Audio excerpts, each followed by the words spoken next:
আমি কি মা বাবা নিয়ে একটু আলোচনা করব? বন্ধু, মা বাবাকে ভালোবাসা ফরজ। মা বাবার কলিজায় আগুন দেওয়া হারাম। কোনো যুক্তি নেই, কোনো তর্ক নেই। ও বন্ধু, কোনো অজুহাত নেই রে। তুমি 1000 কোটি টাকার মালিক হয়েছো, তুমি 1000 কোটি টাকার মালিক, কিন্তু মা বাবাকে ভালোবাসো না। আজকে সকালবেলা না জানি গতকালকে দেখছি সভাপতি সাহেব টিভির মধ্যে খবরে দেখায় এক একটা ছেলে প্রফেসর, ইঞ্জিনিয়ার, বাবা মার ঠিকানা হলো বৃদ্ধাশ্রম। জোরে জোরে বলেন না নাউজুবিল্লাহ। এই কেমন হতভাগা সন্তান, এদের দুনিয়ায় মরার আগে পছন্দ হবে, ওদের আত্মীয় স্বজন সবাই দেখবে রে। যেই বিবির প্রলোভনে পড়ে মা বাবাকে ছেড়ে চলে গেল, ওই বিবিও তার পাশে থাকবে না।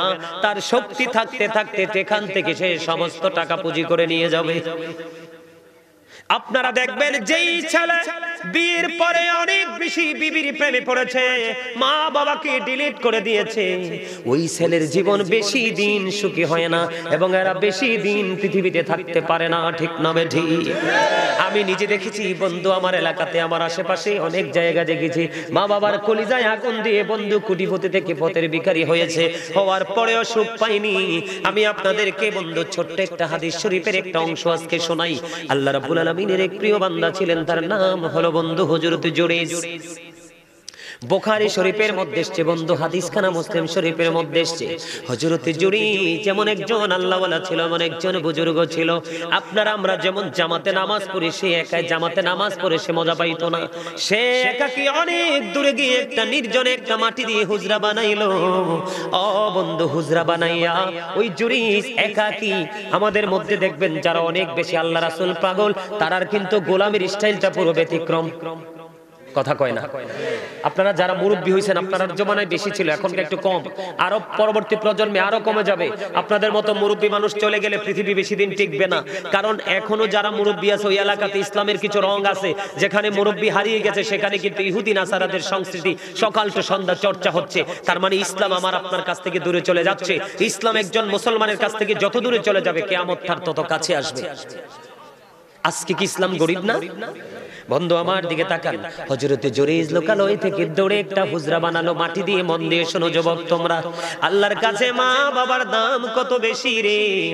ও বন্ধু, তিনি কি করলেন? তিনি ওই জায়গায় বসে বসে তিনি ইবাদত করতেন। হঠাৎ করে একদিন কি করলো, হযরত জুরাইজ তার মাটির হুজরার মধ্যে তিনি নামাজরত অবস্থায় এমন সময় মা গেলেন। হাদিসখানা আসছে বুখারী শরীফের মধ্যে বন্ধু। যাওয়ার পরে আবার মা বাহির থেকে ডাকছে, বাবা জুরাইজ বাইরে এসো না, আমি মা এসেছি, তোমার সাথে একটু দেখা করব। এবার জুরাইজ মনে মনে চিন্তা করলেন, আমি কি নামাজ চালিয়ে যাব নাকি আমার মায়ের সাথে দেখা করব?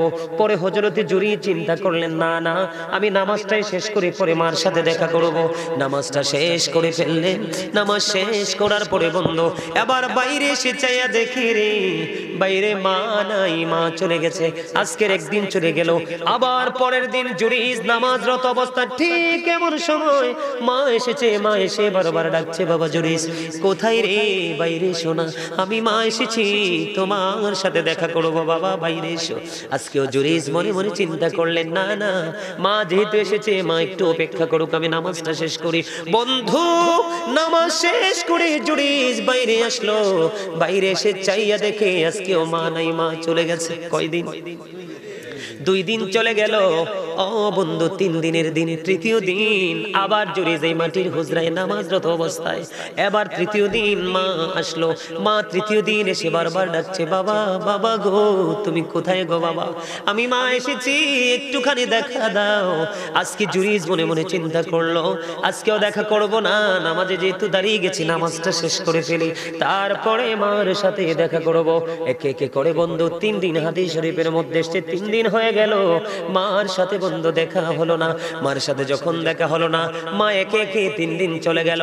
তৃতীয় দিন যাওয়ার সময় মা একটা ডাক দিয়ে বলল, আল্লাহ, আল্লাহ গো, আমার ছেলের সাথে দেখা করতে আসলাম, একে একে 3 দিন চলে গেল, সে দেখা করলো না।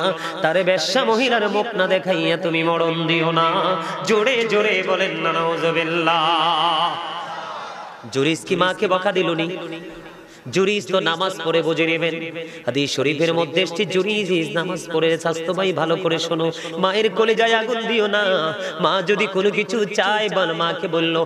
আর আমার মনে হয় পৃথিবীর আমি দেখিনি কোন মা বাবা সন্তানের কষ্ট হবে, সন্তানের বোঝা হবে, এমন কোন বোঝা কোনো দিন কোন মা বাবা সন্তানের কাঁধে উঠায় না। কথা বলেন না কেন?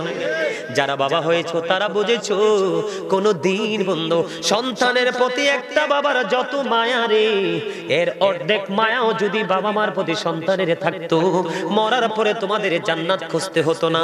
পৃথিবীটাকে আল্লাহ জান্নাতের সুখে ভরপুর করে দিত। এই পৃথিবীর বুকে দুইটা কারণে মানুষ অশান্তির মধ্যে আছে, অভাবের মধ্যে আছে, রোগ বিমারের মধ্যে আছে রে। একটা হলো নবীর সাথে কন্টিনিউ বেয়াদবি, নবীর অর্ডারকে অমান্য করা, আর একটা হলো মা বাবার কলিজায় কন্টিনিউ ব্যথা দেওয়া। ঠিক না বেঠি? বন্ধুরে আমার, হাদিস শরীফের নমুনা তোমরা দেখো, মায়ের পাওয়ারটা কেমন, মা কেমন বদদুয়া দিল। আল্লাহ একে একে 3 দিন এসেছি, সন্তানটা দেখা দিল না। তার বেশ্যা মহিলার মুখ না দেখাইয়া তারে মরণ দিও না। আল্লাহ তো মায়ের বদদুয়া কবুল করে ফেলেছে। পাশে ছিলেন এক বেশ্যা মহিলা। বেশ্যা মহিলা কিন্তু এতদিন জুরিসকে নিয়ে ভাবে নাই, জুরিসকে নিয়ে কোনো নোংরা চিন্তা করে নাই। মা যেদিন অভিশাপ দিয়ে চলে গেল রে, এবার হযরতে জুরিসকে নিয়ে ওই বেশ্যা মহিলা এবার ভাবতে শুরু করলো। জোরে জোরে বলেন না নাউজুবিল্লাহ। এবার বন্ধু ওই বেশ্যা মহিলার পেটে বাচ্চা। এবার মানুষ ওই বেশ্যা মহিলাকে প্রশ্ন করতে শুরু করলো, তোমার পেটে বাচ্চা আসলো কোত্থেকে? কয় আমি এই বাচ্চা এনেছি জুরিস থেকে। সরল মনা জুরিস তো কিছুই জানে না, জুরিস কিচ্ছু জানে না রে দয়াম সতীর মানুষ। ও যুবকেরা, এই জুরিস কিন্তু কিছুই জানে না, সরল মনা জুরিস। এবার যখন শুনতে পাইলেন বেশ্যা মহিলার পেটের বাচ্চা জুরিজের কাছ থেকে নিয়ে এসেছে, তৎকালীন সময় আমাদের সমাজের মধ্যে দেখবেন কিছু লোক থাকে, দেখবেন ভালো চোর যদি চুরি করে কিছু কোনো টেনশন করে না, কিন্তু ভালো মানুষ কিছু করলে এটা নিয়ে বেশি ছড়াছড়ি করে। আছে না নাই? আমাদের সমাজের মধ্যে এমন কিছু দুষ্ট প্রকৃতির লোক থাকে বন্ধু। এবার ওই জুরিজের ক্ষেত্রেও তেমন হলো। জুরিস তো আল্লাহওয়ালা বুজুর্গ, শুনতে দেরি জুরিস ওই বেশ্যা মহিলার সাথে অবৈধ সম্পর্ক করে তার পেটে বাচ্চা দিয়ে দিল। এবার কি করলেন বন্ধু? সঙ্গে সঙ্গে তাৎক্ষণিক সময়ে ওই তৎকালীন সময়ে মানুষ দৌড়ে চলে আসলো, জুরিজের মাটির হুজরাটা ভেঙে ফেললো। জুরিসকে মারতে শুরু করলো, টেনে হেসড়ে তাকে তার হুজরা থেকে বের করে শুরু করলো। এবার জুরিস বারবার ডেকে বলছে, কে রে, কেন তোমরা আমাকে প্রহার করছো, কেন আমাকে আঘাত করছো রে, আমার দোষ কি? ও বন্ধু, হাদিস শরীফের মধ্যে এসেছে ওই সরল মনা জুরিস, আল্লাহওয়ালা জুরিস, তিনি কিছুই তো জানে না। চেঁচিয়ে চেঁচিয়ে হুজরা থেকে পর্যন্ত বের করে নিয়ে আসছে। ওই বন্ধু হুজরা পর্যন্ত ভেঙে ফেলেছে। এবার বারবার জুরিস বলছে, আমার অপরাধ কি? কই তোমার অপরাধ হলো বেশ্যা মহিলার পেটে তুমি বাচ্চা দিয়েছো। এই কথা শোনার পরে হযরত জুরিস একটা ডাক দিয়ে বলল, ও বন্ধু, তোমার আমাকে একটা ঘটি পানি দাও। ও বন্ধু, পানি যখন দেওয়া হলো, পানি দেওয়ার পরে জুরিদ ওযু করলো। ওযু বানানো শেষ হওয়ার পরে আবার ডাক দিয়ে বলল, কোথায় রে সেই বাচ্চাটা, আমার কাছে নিয়ে আসো। বেশ্যা মহিলার পেটের বাচ্চাটা আমার কাছে নিয়ে আসো। বেশ্যা মহিলার বাচ্চাটা বন্ধু জুরিজের সামনে আনতে দেরি রে। এবার ওই জুরিজ কি করলেন, বাচ্চাটার পেটটার উপর হাতটা রাখলো। বাচ্চাটার পেটটার উপর হাতটা রেখে একটা ডাক দিয়ে বলল, বাবু, বাবু বলো না তোমার বাবা কি? এবার ওই ছোট্ট বাচ্চা সবার সামনে, অসংখ্য মানুষের সামনে দেখিয়ে দিল, ওই রাখাল আমার বাবা। জোরে জোরে বলেন আল্লাহু আকবার। এখান থেকে কিছু বুঝতে পারছেন নি? তাহলে জুরিজের পাওয়ার আসেনি, তার ক্ষমতা আসেনি, আল্লাহ তারে কবুল করছেনি। এত পাওয়ার, যেই বাচ্চাটা ধুল নাই, কথা বলার সময় হয়নি, বরকতময় জুরিজের হাতটা টাচ করতে দেরি, ওই বাচ্চাটার জবান খুলে গেল। ওই রাখালের দিকে ইশারা করে দিল, রাখাল আমার বাবা। এখানে আমি আপনাদেরকে বুঝাইতে চেয়েছি বন্ধু, এত বুজুর্গি, এত পাওয়ার থাকার পরেও কিন্তু মা বরদোয়াটা দিতে দেরি রে। বেশ্যা মহিলার সাথে তার কলঙ্কিত অধ্যায় নামটা আসতে দেরি হয় না। তাহলে আপনার আমার বুজুর্গ কি ফেল হবে না ফাঁস হবে? ফেল হয়ে যাবে যদি মার সাথে বন্ধুর সম্পর্ক ভালো না থাকে, বাবার সাথে যদি সম্পর্ক না থাকে। আল্লাহর নবী সরকারে মদিনা তিনি বলে দিয়েছে, হতভাগা সে, হতভাগা সে। কে গো সেই হতভাগা নবী? নবীজি বললেন, হতভাগা সে, হতভাগা সে, হতভাগা সে। শব্দটা রাসূল হাদিস শরীফের মধ্যে 3 বার ব্যবহার করেছে। কে গো সেই হতভাগা? নবীজি বললেন, বাবা মা দুজনকে পাইলো অথবা একজনকে পাইলো, দুইজনকে পাইলো অথবা একজনকে পাইলো, দুজনকে পাইলো অথবা একজনকে পাইলো, তাদেরকে সেবা করে ভালোবেসে সন্তুষ্ট করে যারা জান্নাতি হতে পারলো না, তার মতো হতভাগার কেউ হইতে পারে না। মা কি বেশি খায়? মা কি বেশি পড়ে? মা কি বেশি জ্বালায়? একটু সন্তানদেরকে বলছি, যুবকদেরকে বলছি, একটু গভীর চিন্তা করে দেখবা, মা শুধু তোমার কল্যাণই চায়।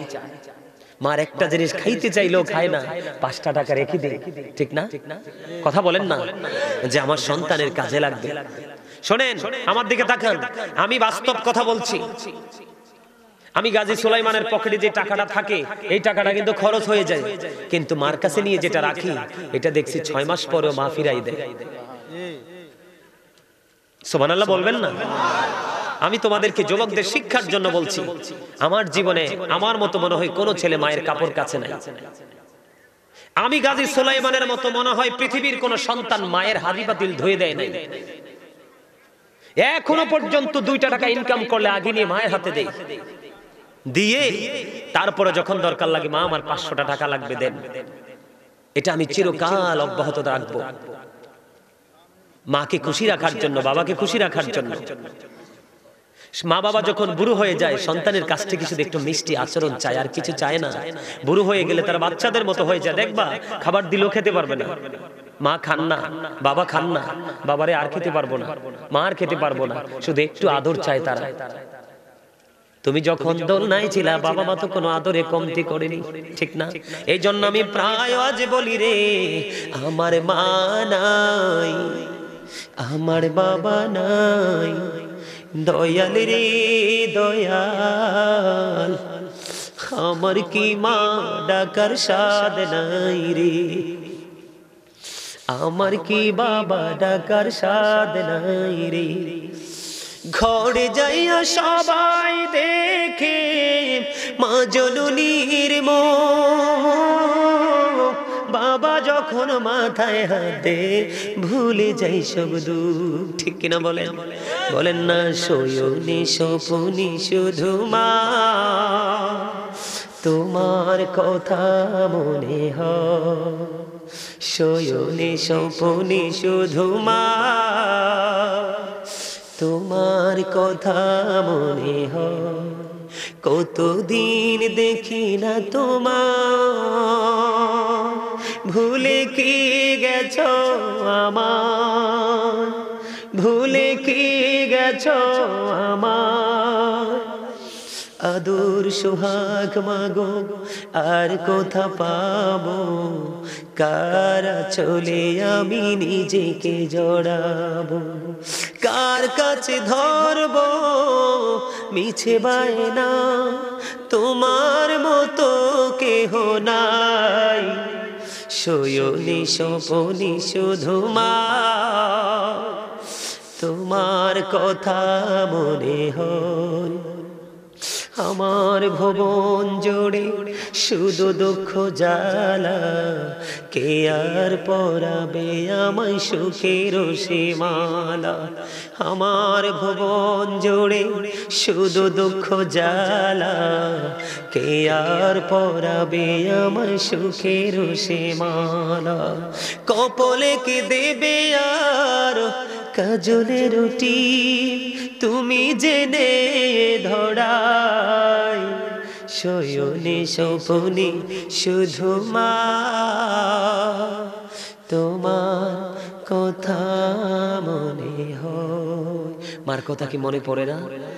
হ্যাঁ, যার মা নাই সে বোঝে তার পৃথিবীটা শূন্য। কত মহিলার চেহারা দেখা যায়, মাকে দেখা যায় না। যার বাবা নাই সে দেখে বুড়ো হলে কি হয়েছে, বাবার প্রেম কোনোদিনও মরে না। বন্ধু, কত পুরুষের চেহারা দেখা যায়, বাবার চেহারা কোথাও দেখা যায় না। আমার নবীজি বললেন, উম্মতেরা রে, মায়ের দিকে তোমরা মায়ার নজরে তাকাইও। নবী গো, মায়ের দিকে যদি মায়ের নজরে তাকাই, লাভটা কি? তোমার আমল নামায় একটা হজের সওয়াব দেওয়া হবে। ইয়া রাসূলুল্লাহ, ইয়া হাবিবাল্লাহ, নবী গো, ও নবী, দৈনিক যদি 100 বার তাকাই, আমার নবীজি ডাক দিয়ে বললেন, তাহলে 100 হজের সওয়াব দেওয়া হবে। এর দায়াম সাথীর যুবক, পৃথিবীর কতবার গিয়ে তুমি হজ করতে পারবা? মক্কা মদিনায় তুমি কয়বার যাইতে পারবা? সময় থাকলেও তোমার টাকা থাকবে না, টাকা থাকলেও তোমার শরীরে কুলাইবে না।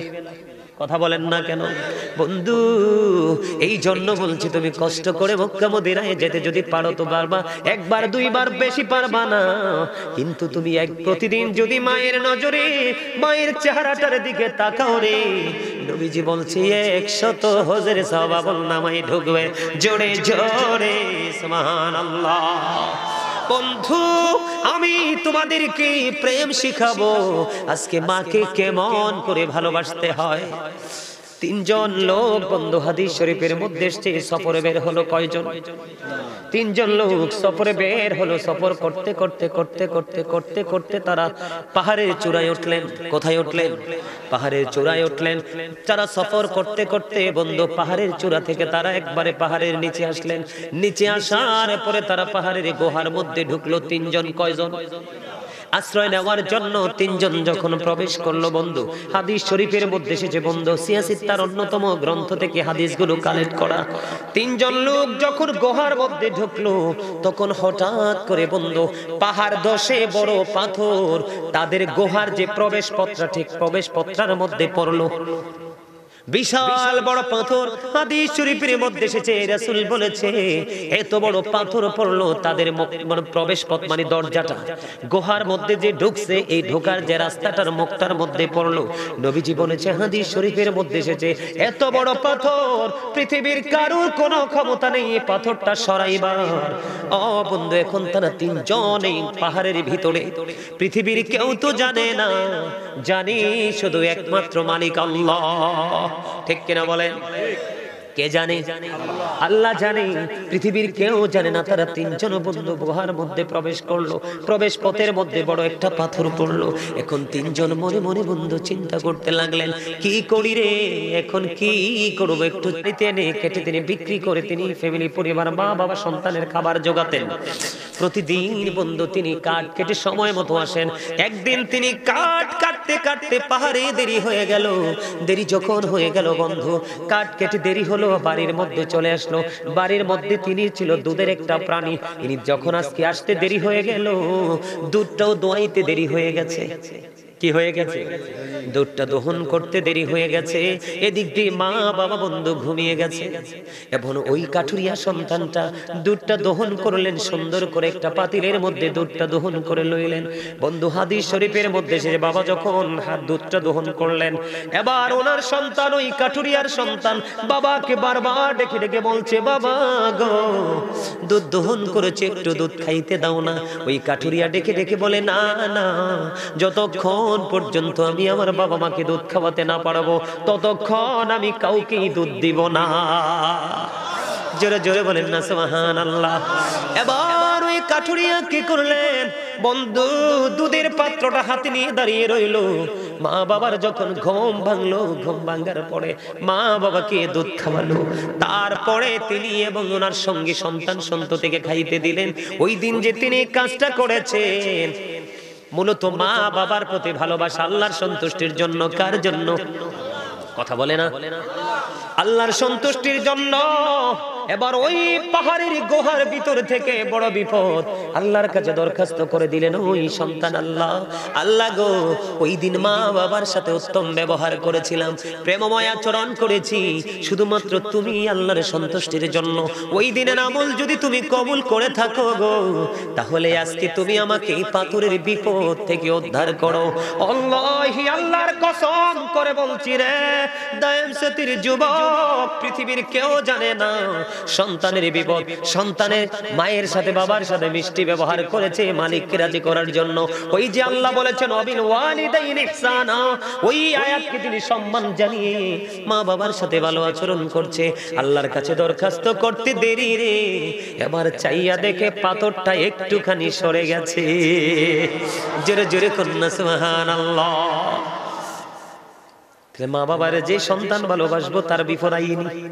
যদি দেখবেন পাহাড় পরিমাণ বিপদ আসতেছে, আপনি দেখতে পান আপনার কাছে আসার আগে এটা পায়ের নিচে দিয়ে চলে যাবে। কথা কয় না, বিশ্বাস হয় না? আমি কি বাকি দুজনের যেই আমলের পাওয়ারটাও কি একটু বলবো? তিনজন তো বিপদগ্রস্ত, কয়জন? নাকি এখান থেকে শেষ করে দিব? বন্ধু দ্বিতীয় জন বলবো নি, যুবকরা কইলিনি আবার সেতে সত্য না ডাক্তার সাহেব, সত্য না? আলহামদুলিল্লাহ। যুবক তোমাদেরকে শিখানোর জন্য আসছি, বোঝানোর জন্য।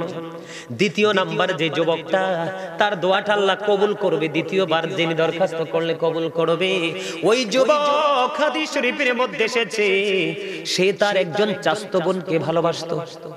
কি করত? চাচাতো বোনকে ভালোবাসতো। হাজার চেষ্টা করেছে চাচাতো বোনকে সে কাছে পাওয়ার জন্য, তার যৌন আকাঙ্ক্ষা মিটানোর জন্য। কোনোভাবে সে সুযোগ পায় না। তৎকালীন সময় হঠাৎ করে দুর্ভিক্ষ যখন শুরু হলো, তার মা বাবা তার কাছে নেই। 200 দিরহাম দিলেন। কয়শো? তখন ওই দুর্ভিক্ষের সময় মেয়েটাকে 200 দিরহাম দিল। ওই দ্বিতীয় ব্যক্তি যার দোয়া কবুল করার জন্য আমার আল্লাহ অধীর আগ্রহী। 200 দিরহাম দিলেন। 200 দিরহাম দেওয়ার পরে ওই 2 নাম্বার যুবকের দোয়া আল্লাহ কবুল করবে রে। 200 দিরহাম দেওয়ার পরে এবার মেয়েটা রাজি হলো। বন্ধু, মেয়েটার একেবারেই কাছাকাছি চলে গেল যুবকটা। মেয়েটার একেবারে কাছাকাছি যাওয়ার পরে মেয়েটা একটা ডাক দিয়ে বলল, আমার ইজ্জত লুটে নিও না, আমার ইজ্জত তুমি নষ্ট করো না। আমার ইজ্জত আমাকে সুরক্ষিত রাখতে হবে। কার জন্য? যিনি আমাকে বিয়ে করে বউ করে নিয়ে যাবে তার জন্য। জোরে জোরে কন্যা সুবহানাল্লাহ। এখনকার ছেলেরা বন্ধু, মেয়েরা যদি 3 রাস্তার মোড়ে দিয়ে যায়, একটা রাস্তার কোণে দাঁড়িয়ে থাকে মেয়েদেরকে ইফটিজিং করার জন্য। কথা বলেন না কেন? মেয়েদেরকে ডিস্টার্ব করার জন্য। যুবক, ইসলাম কত সুন্দর, কত প্রেমময় দেখো রে। ওই মেয়েটা যখন বললো আমাকে ইজ্জত নষ্ট করো না, আমার ইজ্জত নিও না, আমি আমার স্বামীর জন্য সেটাকে মজুত রাখতে হবে। বন্ধু, এই কথা বলতে দেরি রে।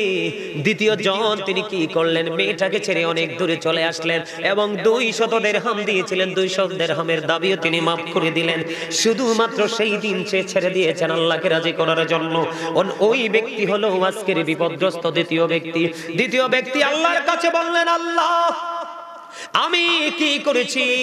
আমি ওই মেয়েটার কাছে গিয়েছি একেবারে কাছাকাছি, চাইলে সেদিন তার ইজ্জত আমি নষ্ট করতে পারতাম। তুমি আল্লাহকে ভয় করে, তুমি আল্লাহর সন্তুষ্টির জন্য তোমার কাছে হিসাব দিতে হবে চিন্তা করে আমি ওই মেয়েটাকে ছেড়ে 200 দিরহামের দাবি পর্যন্ত ছেড়ে দিয়ে চলে আসলাম।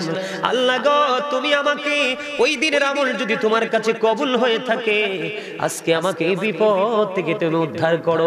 দোয়া শেষ হইতে দেরি রে। এবার চাইয়া দেখে বন্ধু, পাথরটা আরো একটু সরে গেছে আল্লাহর কুদরতি ভাবে। জোরে জোরে বলেন না সুবহানাল্লাহ।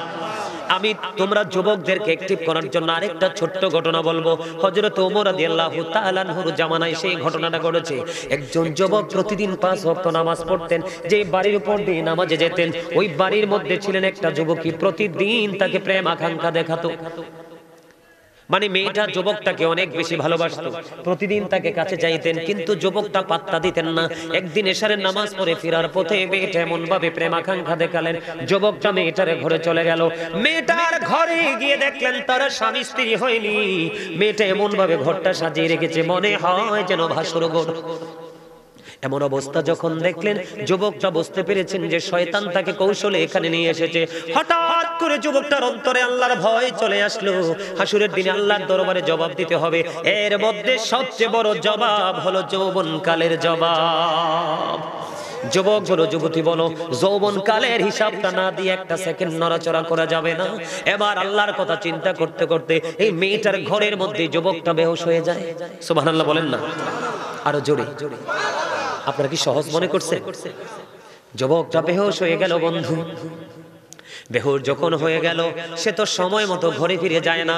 বাবা মা পাগলের মতো খুঁজতেছে, তারে খুঁজেও তো পায় না। এবার কি করবে? খুঁজতে খুঁজতে বেহুশ সচেতন ছেলেটাকে পাইলেন এই মেয়েটার ঘরে যখন পাইল, মেয়েটার ঘরে বন্ধু পাওয়ার পরে এবার কি করলেন? তাকে বেহুশ অবস্থায় তাদের ঘরে নিয়ে গেলেন। ঘরে যাওয়ার পরে আল্লাহর কুদরতে ছেলেটার সেন্স ফিরে আসলো। সে ছেলেটার যখন হোশ ফিরে আসলো, ছেলেটাকে প্রশ্ন করলেন, বাবা তুমি কেমন করে গেলা? বাবা বিস্তারিত ঘটনা খুলে বলল। বন্ধু ঘটনাটা খুলে বলতে দেরি রে, আবার সঙ্গে সঙ্গে ছেলেটা বেহুশ হয়ে যায়। এই বেহুশে সে পৃথিবী থেকে বিদায় হয়ে যায়, তার মানে মারা যায়। ইন্না লিল্লাহি ওয়া ইন্না ইলাইহি রাজিউন। যখন সে মারা গেল, মারা যাওয়ার পরে বন্ধু তাকে কবরে দাফন করলো। তারপরে হযরত ওমর রাদিয়াল্লাহু তাআলা আনহুকে ডাকা হলো। আসার পরে জলদি করে বিস্তারিত ঘটনা বলা হলো। এবার বলার পরে ওমর রাদিয়াল্লাহু তাআলা আনহু ডাক দিয়ে বললেন, চলেন তার কবরের পাশে যাই। তার কবরের পাশে গেলেন। যাইয়া হযরত ওমর বলতেছে, যেই বান্দা পাপ করতে গিয়ে ফিরে আসবে রে আল্লাহকে ভয় করে, আল্লাহর কাছে হিসাব দিতে হবে চিন্তা করে, ওই বান্দা মৃত্যুবরণ করার সঙ্গে সঙ্গে তার কবরে দুইটা জান্নাতের সুখ বরাদ্দ দেওয়া হয়। হযরত ওমর রাদিয়াল্লাহু তাআলা আনহু বলে দিলেন। হযরত ওমর বলতে দেরি রে, ওই কবর থেকে, যুবকের কবর থেকে হঠাৎ করে আওয়াজ বের হলো। ওই যুবক ডাক দিয়ে বলতেছে, ও খলিফাতুল মুসলিমিন, আপনি যা বলেছেন তাই সত্য, আমাকে কবরে রাখতে দেরি গো, আমার কবরে দুইটা জান্নাতের সুখ বরাদ্দ আছে। আমার রাসূল বলেছেন, আল কবরু রাওজাতুম মির রিয়াদিল জান্নাতি আও হুফরাতুম মিন হুফারিন নার। আমার রাসূল বলে দিয়েছেন, কবরটা জান্নাতের একটা বাগান হবে, জাহান্নামের একটা গর্ত হবে। যারা মুমিন, যারা আল্লাহকে ভয় করবা, তাদের নিয়ামত শুধু মরার পরে নয়, দুনিয়াতে তোমরা নিয়ামত পাবে। আল্লাহ রাব্বুল আলামিন বলেছেন, আল্লাযীনা আমানু, যারা ঈমান এনেছে, ওয়া কানু ইয়াত্তাকুন, এবং তাকওয়া অবলম্বন করেছে। আল্লাহ বলেছেন, লাহুমুল বুশরা, তাদের জন্য সুসংবাদ, ফিল হায়াতিদ দুনিয়া, দুনিয়ার জীবনে, ও ফিল আখিরা, এবং পরকালের জীবনে। বন্ধু তোমরা প্রথমত ঈমানদার হবা, তারপরে আল্লাহকে ভয় করবা। আল্লাহ রাব্বুল আলামিন বলেছে, তোমার জন্য নিয়ামতের খবর দুনিয়ার জীবনে ও পরকালের জীবনে। জোরে জোরে সুবহানাল্লাহ। ওই দুই নাম্বার যুবক একটা মেয়ের একেবারে কাছাকাছি চলে গেলেন, যৌন আকাঙ্ক্ষা মিটাতে পারে। তারপর আল্লাহকে ভয় করে মেয়ের অনুরোধ শুনে ছেড়ে আসলো। দরখাস্ত করতে দেরি রে, পাথরটা আরো একটু সরে গেল, কিন্তু বের হওয়া যাবে না। মানে বের হওয়ার মতো রাস্তা এখনো হয়নি, এটা হাদিস শরীফ প্রমাণ করে। আমি না। এবার বন্ধু দুজনের ফয়সালা হলো, আরেকজন বাকি আসেনি। কথা কয় না কেন? আমাদের দেশে দেখবেন, একজনের ক্ষমতা থাকলে ক্ষমতার অপব্যবহার বেশি করে, বৈধটা না করে। কথা কয় না? হেসা কইছি না মিছা কইছি? কাজ করাইয়া শ্রমিকের বেতন দেয় না, এই জন্য কোম্পানি পড়ে যায়। নির্দিষ্ট করে আল্লাহ রাসূলের আইন মেনে সম্পত্তির যাকাত দেয় না, এই জন্য গভীর সমুদ্রের তলদেশে তলিয়ে যায়। কথা কয় না? জন লাগে আমি বানাইয়ে কই। শোনেন না, তৃতীয় জন যিনি ওনার ত্যাগ দেখেন, তৃতীয় জনের জীবনে আল্লাহর পছন্দের একটা আমল উসিলা করে তিনি দরখাস্ত দিলেন। ওই লোক তিনি কাজ করিয়েছিলেন শ্রমিক দিয়ে, কাজ করাইছেন, পরে সব শ্রমিক তার কাজের বেতন নিয়ে নিল। একজন শ্রমিক তার বেতন না নিয়ে চলে গেল। অনেক পরে শ্রমিক একদিন ফিরে আসলো, আপনি আমার ওই দিনের মনিব ছিলেন গো, আমি আপনার কাজ করেছিলাম, কিন্তু বেতনটা তো নেইনি, আজকে এসেছি আপনার বেতনটা আমার নেওয়ার জন্য। বন্ধু আল্লাহর কসম করে বলছি, তোমরা এখান থেকে শিক্ষা নাও। তিনি যখন বললেন আমি আজকে এসেছি, শ্রমিক বললেন আপনার কাছ থেকে আমি আজকে মজুরিটা বুঝে নেওয়ার জন্য, ওই তৃতীয় ব্যক্তিটা কি করলেন? একটা মাঠের দিকে দেখিয়ে দিলেন। কোন দিকে? একটা মাঠের দিকে দেখিয়ে দিল। ওই যে দেখো, যত উট দেখা যায়, যত বকরি ভেড়া দেখা যায়, এই সবগুলো তোমার, তুমি নিয়ে যাও। ওই শ্রমিক বলতেছে, আপনি কি ঠাট্টা করছেন আমার সাথে? না না, ঠাট্টা করিনি। তুমি যেদিন আমার কাছে বেতনটা রেখেছিলে, কি করেছিলে? আমি হিসাব করেছিলাম, আমার একজন রাখাল আমার কাছ থেকে বেতন ছাড়া চলে গেছে। কোথায় রে চলে গেল? আমি কি করলাম, সেদিন থেকে তোমার এই মজুরির টাকাটা আমি ইনভেস্ট করেছিলাম। ইনভেস্ট করার পরে দেখবেন, আপনি ইনভেস্ট করবেন, ছোট্ট একটা গাভীর বাচ্চা কিনবেন, 2 বছরের মাথায় দেখবেন ফুটফুটে বাচ্চা দিবে, যদি মালিক চায়। ঠিক না বে ঠিক? আরো 2 বছর পরে দেখবেন ওইটা যদি বাচ্চাটা যদি হয় বন্ধু মহিলা বাচ্চা, আরো 2 বছর পরে দেখবেন ওটা আবার সন্তান সম্ভবা হয়ে যাবে। কথা কয় না? এটা এই সম্পদগুলো হলো মুমিনের জন্য বড় নেয়ামত। ঠিক তেমনি ভাবে ওই মালিক ওই শ্রমিকের টাকাটা ইনভেস্ট করেছিল বন্ধু, একটা থেকে দুইটা, দুইটা থেকে তিনটা, তিনটা থেকে চারটা, এরকম করতে করতে অনেকগুলো হয়ে গেল। এবার ডাক দিয়ে বললেন এগুলো তুমি নিয়ে যাও। ওই তৃতীয় ব্যক্তি আল্লাহর কাছে ডেকে ডেকে বলে, মালিক মালিক ও আমি আমার শ্রমিকের বেতন তো খাইনি, কারণ আমি জানি তোমার কাছে হিসাব দিতে হবে, কানায় কানায় হিসাব দিতে হবে। তুমি বলেছো ইন্না বাতশা রাব্বিকা লাশাদীদ, তুমি বলেছো the seizing of Allah is difficult, আল্লাহর ধর আল্লাহর পাকড়াও বড় শক্ত বড় কঠিন। আল্লাহ বলেছেন ইন্নাল্লাহা সারিউল হিসাব, Allah is going to take account, Allah হিসাব গ্রহণে অত্যন্ত তৎপর। মনিব আমি জানি আমার হিসাব দিতে হবে, এই জন্য তোমার সন্তুষ্টির জন্য আমি ইনভেস্ট করেছিলাম। ওই দিন সবগুলো সম্পদ ওই শ্রমিককে বুঝিয়ে দিয়েছি শুধুমাত্র তোমার সন্তুষ্টির জন্য। ওই দিনের আমল যদি তুমি কবুল করে থাকো গো, তাহলে আজকে এই বিপদ থেকে উদ্ধার করে দাও। বন্ধু এই দোয়া শেষ হইতে দেরি রে, সঙ্গে সঙ্গে পুরো পাথরটা সরে গেল। 3 জন লোক নির্দ্বিধায় এখান থেকে বের হয়ে গেল। এর মধ্যে প্রথম দোয়া কবুল হয়েছে মা বাবার প্রেমিক সন্তানের। ভালোবাসার দরকার আছে না নাই? আরো জোরে। আপনারা জানেননি একখান কথা কইতামনি, শবে বরাতের রাত গেছিনি আপনারা আমার মধ্যখান থেকে, আপনারা বিশ্বাস করেননি শবে বরাতে পালন করছেননি, নামাজ পড়ছেননি, জিকির করছেননি, কোরআন তেলাওয়াত করছেননি, সবই তো করেছেন। মারহাবা। শবে বরাতের পক্ষে সবাই নি।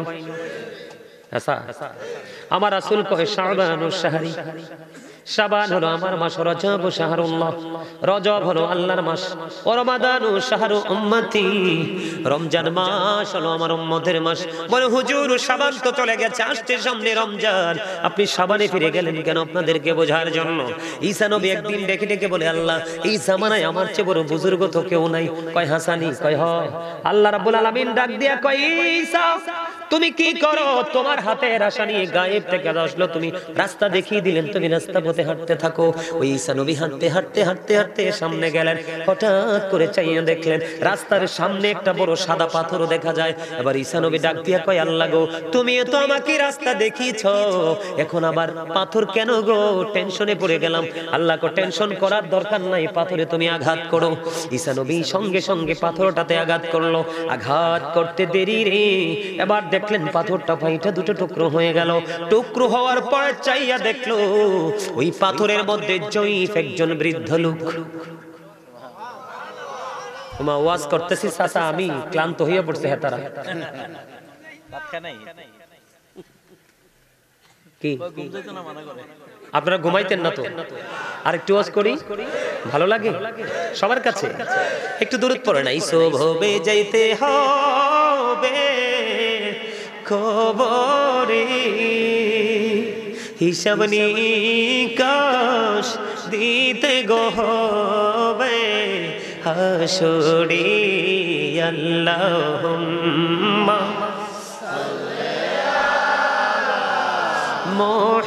মুহাম্মাদ ওয়া আলা আলি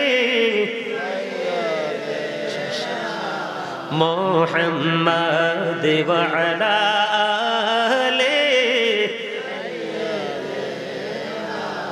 মোহাম্মদ। কারবা বাড়ি, কারবা ঘর, কারবা কি, যখনই চলিয়ার যাবে প্রাণ পাখি। আল্লাহুম্মা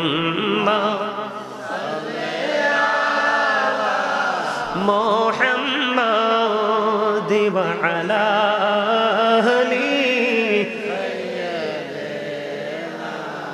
মুহাম্মাদ। কবরেরই খবর যদি মানুষ জানিত, ঘর বাড়ি চারিয়ার সবাই পালাইতো। আল্লাহুম্মা মুহাম্মাদে মুহাম্মাদ ওয়া আলা আহলি মুহাম্মাদ কান্দায়ো না প্রাণের নবীকে কান্দাইলে রে কাঁদবাও হাসরে আল্লাহুম্মা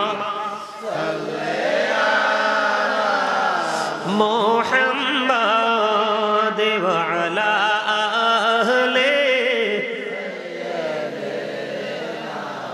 মুহাম্মাদ মদিনারি মাটি যদি মোরা হইতাম নূরে নবীকে বুকে লয়া রাখিতাম আল্লাহুম্মা মাশাআল্লাহ ওয়া আলা আহলি মুহাম্মাদ। জোরে জোরে বলেন না আলহামদুলিল্লাহ। কার কার কাছে ভালো লাগছে? আমি বিশ্বাস করি আপনাদের সবার কাছে ভালো লাগছে, কারণ আওয়াজ ছিল প্রথম চাইতে অধিক মিষ্টি। কিরে ঠিক না? প্রথম চাইতে অনেক মধুর লাগছে এখনকার আওয়াজ। তার মানে আমার বোঝা যায় রাত্র যত গভীর হচ্ছে প্রেমের ডুরি তত সুবহানাল্লাহ বলেন না, আরো জোরে বলেন না। ওগো নবীজি কেমন করি বলো তোমায় দেখি। গজল পছন্দ করেননি আপনারা? এটা কিন্তু আমার লেখা, আমার সুর। একটু শুনবে? আমি শোনাইতে চাই, আমি কিন্তু একজন রাইটার। শুনবে? হা হা দিয়েও তো লাগবো, দিব গো মামা। পরীক্ষায় কিন্তু পাস করছে। এখানে একজন প্রফেসর আছেন, একজন এডুকেটেড পারসন, অনারেবল পারসন। আমি কিন্তু দীর্ঘদিন টিচার ছিলাম, টিচিং প্রফেশন, কিন্তু ওই জায়গা থেকে এখন তৃণমূল পর্যায়ে মানুষ নিয়ে কাজ করা শুরু করেছি। টিচাররা কিন্তু স্টুডেন্টদেরকে বিভিন্ন ভাবে কিন্তু ট্রাই করে, পরীক্ষা করে। কি করেন না? করে না? আমি চাইছি হাদিয়ের কথা বললে দেখছি অনেকেই চুপ হয়ে যায়। তার মানে এখানেই প্রেমটা ব্রেকআপ হয়ে যায়। কথা বলেন না। কোনো কিছুর জন্য কি প্রেম থেমে থাকে? আরে কথা বলেন না। আমি নিজে যে 2018 সালে তাজমহল দেখে আসছি, একটা টাকা নিজের খরচ হয়নি। আমার ভক্তরা, আমার ভালোবাসার মানুষরা আমাকে নিয়ে গেছেন। পুরো ভারতবর্ষ সফর করে আসছি। যত দর্শনীয় স্থান সবগুলোর দিকেই তাকিয়ে দেখেছি শুধু প্রেম যুক্ত। কি যুক্ত? সম্রাট শাহজাহান প্রেমে পড়ে কি যে করেছে, ভারতবর্ষ না গড়লে কিছুই বুঝতে পারবেন না। আনা সাগরের পড়ে গেলে চক্ষু দুটো শীতল হয়ে যায়। যেখানে হাত দিয়ে কেড়ে কয় সম্রাট শাহজাহান, তার হৃদয়ে ছিল প্রেমের বাগান। সুবহানাল্লাহ কয় না? এই জন্য আমি রাসূলের প্রেমে পড়ে আমি শান লিখেছি। একটু শুনবেন? ওগো নবীজি কেমন করে বলো তোমায় দেখি। ওগো নবীজি কেমন করে বলো তোমায় দেখি। আছো তুমি ওই মদিনায়, আছো তুমি ওই মদিনায়, সঙ্গে নিয়ে দুই প্রেমিক সাথী। কেমন করে সবাই বলেন ওগো নবীজি কেমন করে বলো তোমায় দেখি। আছো তুমি ওই মদিনায়, আছো তুমি ওই মদিনায়, সঙ্গে নিয়ে দুই প্রেমিক সাথী। কেমন করে বলো তোমায় দেখি। দেখার আশা আমার মনে পুষে রেখেছে আপন করে। বলেন দেখার আশা আমার মনে পুষে রেখেছে যতন করে। পাই যদি গনবি তোমার দিদার, পাই যদি গনবি তোমার দিদার, শীতল হবে মোর দুটি আঁখি। কেমন করে বলো তোমায় দেখি। বলেন ওগো নবীজি কেমন করে বলো তোমায় দেখি। গজলটা কিন্তু অনেক বড়, একটুখানি শুনিয়েছি, আপনাদের প্রেমটাকে একটু ট্রাই করলাম। যদি শুনতে চান আরো শোনাইতে রাজি। কি শুনতে রাজি? ও মা, আরেকটা তাইলে গাইতাম নি রে, গাইলি তা মাশাআল্লাহ। এরপরে ওয়াজে ঢুকবো আবার, ঠিক আছে তো? হাসানি, আমি রাত্র প্রায় 2টা থেকে 2:30 বাজে এই গজলটা লিখেছিলাম, যেটা এখন গাইতে আমি প্রস্তুত। সেই গজলটা যখন লিখছি আমার দু চোখের পানি ঝরে ঝরে পড়ছে। আমি লেখা শেষ করে দেখলাম আমার চোখের পানিতে আমার বালিশ ভিজে গেছে। রাসূলের প্রেম কিন্তু টাকা দিয়ে হয় না, হয় হয় না। আমার সাথে আপনারা সুর দিবেন, আপনারা কিন্তু সবাই চুপ করে থাকবেন না, শুনবে। এই তুঝে সুন্দর নূর নবীজি, নামটি মধুমাখা, তুমি ছাড়া শূন্য জীবন, আমি যে বড় একা। বলিনি এই তুঝে সুন্দর নূর নবীজি, নামটি মধুমাখা, তুমি ছাড়া